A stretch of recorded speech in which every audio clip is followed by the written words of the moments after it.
आपलं असं आहे ना, या देशामध्ये लोकशाही आहे, या देशामध्ये जरांगेशाही अजून यायची आहे.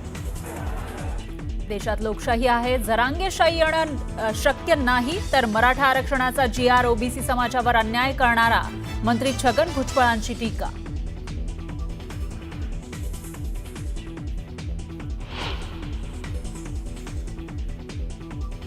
ती त्याच्या डोक्यातली ती खोड आहे, जरांगेशाही अमुक काही. त्याला वाटतं त्याच्या म्हणण्याप्रमाणे सगळं चालावं. भुजबळांना त्यांच्या म्हणण्याप्रमाणे व्हावं असं वाटतं. भुजबळांनी केलेल्या टीकेला जरांगेंचं प्रत्युत्तर.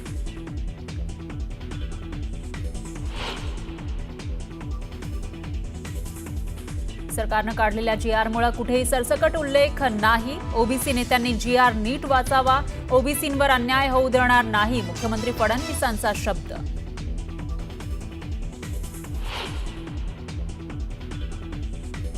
हैदराबाद गॅझेटियर संदर्भातील GRला हायकोर्टात आव्हान. GR बेकायदा असल्यानं रद्द करण्याची मागणी, तर GR ओबीसींवर अन्याय करणारा नाही, मुख्यमंत्र्यांचं स्पष्टीकरण.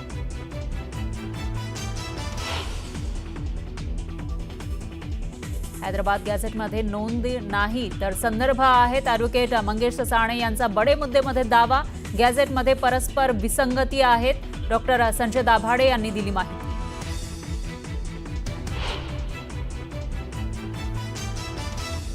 सोलापुरात झालेल्या मुसळधार पावसामुळे पूरस्थिती. सोलापूर धुळे महामार्ग पाण्याखाली. शहरात पुरामुळे झालेल्या नुकसानीची भीषण दृश्य ड्रोनद्वारे टिपली गेली.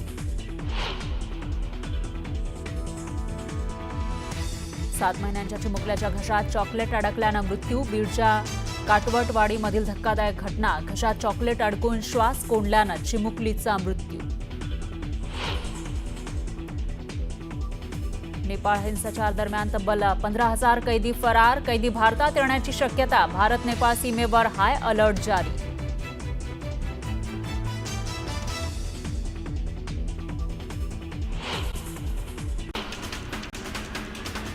चंद्रपूर जिल्ह्यात गेल्या 24 तासात जोरदार पाऊस झाला. पावसामुळे इरई धरण ओव्हरफ्लो झालेलं असून धरणाचे 7ही दरवाजे अर्ध्या मीटरनं उघडण्यात आले. त्यामुळे प्रशासनाकडून नदीकाठच्या गावांना सतर्कतेचा इशारा देण्यात आला. सोलापूर जिल्ह्याला मुसळधार पावसानं झोडपलं. पावसामुळे उत्तर सोलापूर तालुक्यातील डोणगाव पुलावरनं पाणी वाहू लागलंय.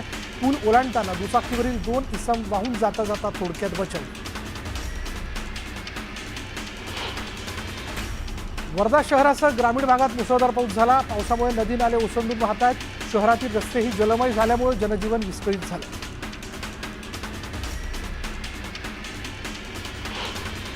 उल्हासनगरमध्ये मुसळधार पावसामुळे 400 पेक्षा जास्त घरांमध्ये पाणी शिरलं होतं आणि या नुकसान झालेल्या घरांचे पंचनामे करून त्यांना मदत मिळावी अशी मागणी रिपब्लिकन सेनेच्या पदाधिकाऱ्यांनी तहसीलदारांकडे केली.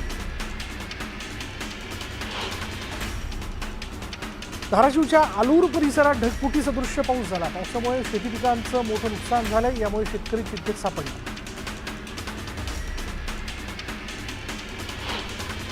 मागील 4 दिवसांपासून चंद्रपूर जिल्ह्यातही मुसळधार पावसाची सरी पाहायला मिळत आहेत आणि त्यामुळे वर्धा नदीला पुन्हा पूर आला आणि या नदीवरील काही धरणांचे पाणी सोडल्यानं गडचांदूर कोरपणाला जोडणारा पूलही पाण्याखाली गेला आणि त्यामुळे दोन्ही गावांचा संपर्क तुटला असून वाहतूक ठप्प झाली.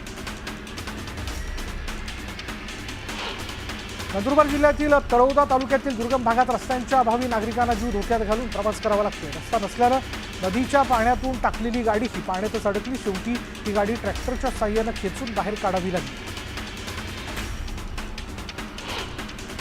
सोलापूर शहरातील दहिटणे इथल्या ओढा ओव्हरफ्लो झाल्यामुळे शेळगी इथल्या अनेक घरांमध्ये पाणी शिरलंय.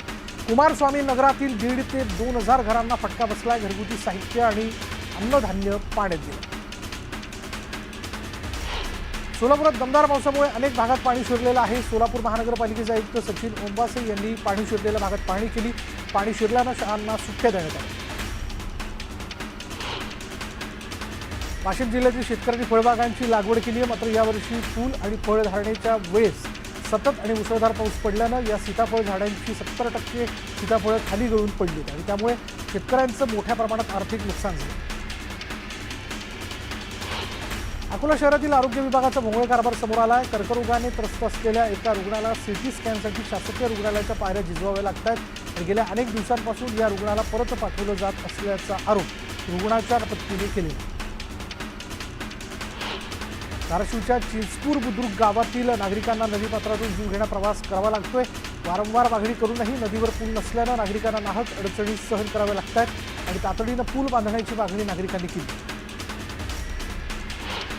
धाराशिवच्या कळंबमध्ये ईद सणात डीजे वाजवल्यावरनं गोंधळ झाला. डीजे बंदी असतानाही डीजे वाजवल्याचं समोर आले. दरम्यान आवाजाची मर्यादाही ओलांडल्यानं नागरिकांना नाहक त्रास सहन करावा लागतोय.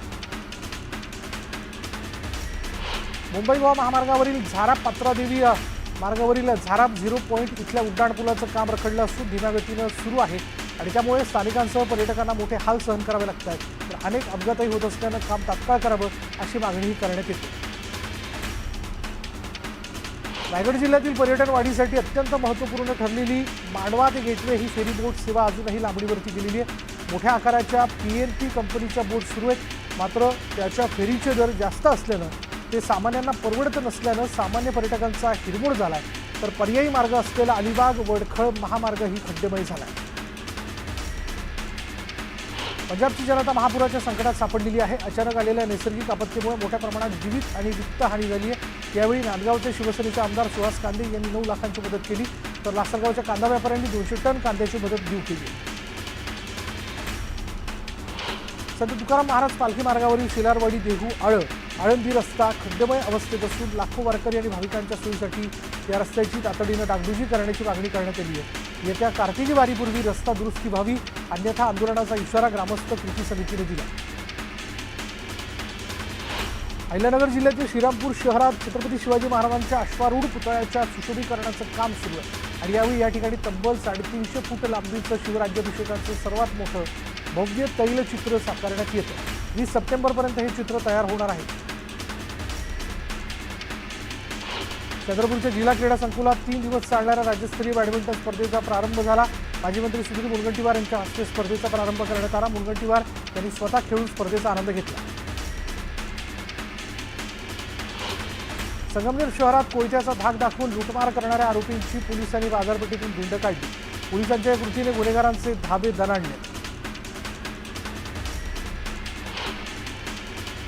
छत्तीसगडच्या गरियाबाद जिल्ह्यात 10 माओवाद्यांचा खात्मा करण्यात सुरक्षा दलाला मोठे यश आले. चकमकीत CC सदस्य मनोज उर्फ मॉडेम बालकृष्णा ही ठार झाला. दरम्यान माओवादी चळवळीला मोठा धक्का बसला असून सुरक्षा दलाकडून सर्च ऑपरेशन सुरू आहे. नवी मुंबईत कोपरखैराणे पोलीस ठाण्यामध्ये कार्यरत असलेले पोलीस अधिकारी बिपिन कुकुरवाड यांचा निष्काळजीपणा समोर आला. पोलिसांनी आपल्या चिमुकलीला कारच्या स्टेअरिंगवर बसून रील बनवले आणि या रीलचा व्हिडिओ व्हायरल होत असून पोलिसांचा बेजबाबदारपणा समोर आला. कल्याण डोंबिवली पालिकेच्या प्रभाग रचनेच्या हरकतींवर अद्याप सुनावणी बाकी आहे. सुनावणी आधीच KDMC प्रशासन आणि अधिकाऱ्यांचा मनमानी कारभार समोर आला आहे. नंबर वाईज हरकती घेण्यासाठी बोलावल्यानं सामाजिक कार्यकर्ते घाणेकर यांनी गोंधळ घातला. मनसेच्या अनेक उपकरांचा कपिल शर्माला विनंतीवजा इशारा त्यांनी दिलेला आहे. तर कपिल शर्मा शोमध्ये मुंबईचा बॉम्बे असा उल्लेख न करता मुंबई असा उल्लेख करण्याची मागणी करण्यात आली.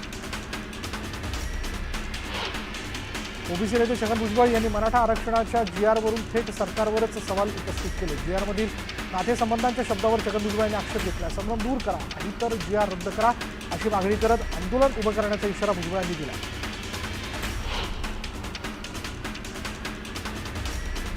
शिंदे समितीनं काही लाख नोंदी शोधल्या, त्यात आता हैदराबाद गॅझेटचा संबंध येतोच कुठून असा सवाल ही भुजबळांनी केला.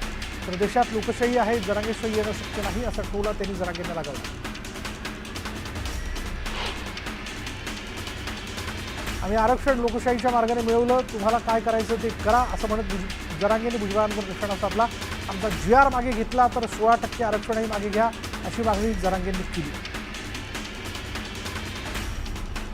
मराठा आरक्षणाच्या GRला कोणीही चॅलेंज केलं तरी धोका नसल्याचं मंत्री शंभूराज देसाईंनी म्हटलंय. तर मराठा समाजासाठीच्या GRमध्ये एक एक शब्द कायद्याच्या चौकटीत बसणारा असल्याचंही देसाईंनी म्हटलंय. सरकारनं काढलेल्या GRमध्ये कुठेही सरसकट उल्लेख नसल्याची माहिती मुख्यमंत्री फडणवीसांनी दिली. तर ओबीसी नेत्यांनी GR नीट वाचावा, ओबीसींवर अन्याय होऊ देणार नसल्याचंही फडणवीस यांनी म्हटलं. हैदराबाद गॅझेटियर संदर्भातली GRला हायकोर्टात आव्हान देण्यात आलं आणि GR बेकायदा असल्याचं म्हणत रद्द करण्याची मागणी करण्यात आली. तर GR ओबीसींवर अन्याय करणारा नसल्याचं स्पष्टीकरण मुख्यमंत्री देवेंद्र फडणवीस यांनी दिलं. ओबीसीला धक्का न लागता मराठा समाजाला आरक्षण दिलं पाहिजे ही माझी व्यक्तिगत भूमिका आहे असं वक्तव्य एकनाथ खडसेंनी केलंय. तर ओबीसीचं नुकसान होणार नाही याची काळजी सरकारने घ्यावी असंही ते म्हणाले. सरकारचं डोकं ठिकाणावर नाही, सरकारचा GR कोर्टात टिकणार नाही, मर्यादा काय हे सरकारने सांगायला हवं असं संभाजी ब्रिगेडचे प्रदेशाध्यक्ष प्रवीण गायकवाड म्हणाले. मराठ्यांना ओबीसी टाकण्यासाठी कोणतंच सरकार तयार होणार नाही असंही गायकवाड म्हणाले. सरकारने सत्य बोलावं, ओबीसीत एवढ्या मोठ्या समाजाचा समावेश कसा होईल असा प्रश्न प्रवीण गायकवाड यांनी विचारला. मराठ्यांना न्याय मिळण्यासाठी आरक्षण हाच पर्याय नाही, सरकारने शिक्षणाचं बजेट वाढवावं, सरकारने दर्जेदार शिक्षण माफक दरात द्यावं असं गायकवाड यांनी म्हटलं. राज्यातील मराठा समाजाला कुणबीचे दाखले देण्याबाबत विरोध नाही असं आरोग्यमंत्री प्रकाश आंबेडकर म्हणाले. आणि याचबरोबर कोण कोणासोबत येतंय यापेक्षा आमचं संघटन मजबूत करून काम करणं हेच आमचं उद्दिष्ट आहे असं प्रकाश आंबेडकर म्हणाले. उपमुख्यमंत्री एकनाथ शिंदे उद्या दिल्लीला जाणार आहेत. CP राधाकृष्णन यांच्या शपथविधीचं शिंदेंना आमंत्रण देण्यात आलं असून उपराष्ट्रपतीपदाच्या शपथविधीला शिंदे उपस्थित राहणार आहेत. सोनिया गांधी यांना दिल्लीच्या राऊस एव्हेन्यू कोर्टाकडून मोठा दिलासा मिळाला. सोनिया गांधी यांचे नागरिकत्व न घेता मतदार यादीत नाव समाविष्ट केल्याबद्दल चौकशी आणि FIR करण्याची मागणी करणारी याचिका कोर्टानं फेटाळली. ठाकरे बंधूंच्या भेटीनंतर शिवतीर्थवर राज ठाकरेंच्या उपस्थितीत मनसेची महत्त्वाची बैठक पार पडली. या बैठकीत मनपा निवडणुकीच्या पार्श्वभूमीवर चर्चा झाल्याची माहिती मनसे नेते बाळा नांदगावकर यांनी दिली. राज ठाकरे आणि उद्धव ठाकरेंची युतीवर चर्चा सुरू आहे. दोन्ही भाऊ मनानं एकत्र आल्यासारखं दिसतंय अशी प्रतिक्रिया मनसे नेते बाळा नांदगावकर यांनी दिली. उद्धव ठाकरे राज ठाकरेंच्या आईला भेटायला आले होते असं नांदगावकर म्हणाले. ठाकरेंची शिवसेना आणि मनसे एकत्र यावं की नाही हा त्यांचा प्रश्न. ठाकरे बंधूंच्या युतीच्या चर्चांवर मंत्री नितेश राणेंनी हे वक्तव्य केले. तर उद्धव ठाकरे भरोसा ठेवण्यासारखे व्यक्ती नसल्याचंही ते म्हणाले. वनमंत्री गणेश नाईक उपमुख्यमंत्री एकनाथ शिंदेंवर वारंवार करत असलेल्या वक्तव्याचे पडसाद आता नवी मुंबईत उमटू लागलेत. नाईकांनी हे थांबवलं नाही तर नाईकांची सर्व प्रकरणं आम्ही बाहेर काढू असा थेट इशारा नवी मुंबईतील शिवसेनेच्या जिल्हा प्रमुखांनी दिला.